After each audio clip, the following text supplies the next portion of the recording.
नफरत की ये कहानी एक खामोश शाम से शुरू होती है जहां अली अंसर अपनी कामयाबियों के बावजूद अंदर से टूटा हुआ है। इसकी आंखों में वो गुस्सा है जो बरसों पहले एक धोखे ने जन्म दिया था, वो धोखा जिसका ताल्लुक लाइबा खान से जुड़ा हुआ है। लाइबा जो कभी इसकी ज़िंदगी की सबसे बड़ी खुशी थी मगर अब इसके लिए नफरत की सबसे बड़ी वजह बन चुकी है। अली अंसर के दिल में ये यकीन बैठ चुका है कि लाइबा ने उसे मुश्किल वक्त में छोड़ दिया था, जबकि हकीकत इसके बिल्कुल बरअक्स है। दूसरी तरफ फिरोज़ खान कहानी में एक ऐसे किरदार के तौर पर दाखिल होता है जो बज़ाहिर लाइबा का हमदर्द और सहारा है मगर दरअसल वही नफरत की इस दीवार का असल मेमार है।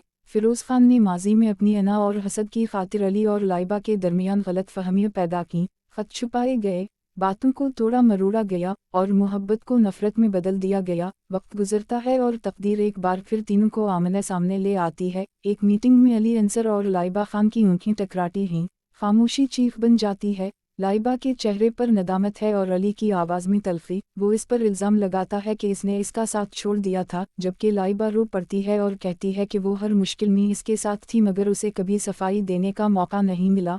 फिरोज़ खान इस लम्हे को भी अपने फ़ायदे के लिए इस्तेमाल करने की कोशिश करता है मगर सच ज़्यादा देर छुप नहीं पाता। एक पुराना सबूत, एक महफूज पैगाम सब कुछ बेनकाब कर देता है। अली अंसर को एहसास होता है कि नफरत का जहर उसके दिल में किसी और ने घोला था। वो टूट जाता है, इसकी आंखों से आंसू बहते हैं और वो पहली बार लाइबा से नजरें झुकाकर माफ़ी मांगता है। लाइबा कहती है कि नफरत ने सब कुछ जला दिया मगर मोहब्बत आज भी जिंदा है अगर सच कबूल कर लिया जाए। फिरोज़ खान का किरदार तन्हा रह जाता है, इसकी चालें इसी पर पलट जाती हैं और कहानी इस मोड़ पर ख़त्म होती है जहां अली अंसर नफरत को छोड़कर सच और मोहब्बत को अपनाने का फैसला करता है। मगर ज़ख्म इतने गहरे हैं कि ये फैसला ही आने वाली किस्तों की सबसे बड़ी आजमाइश बन जाता है।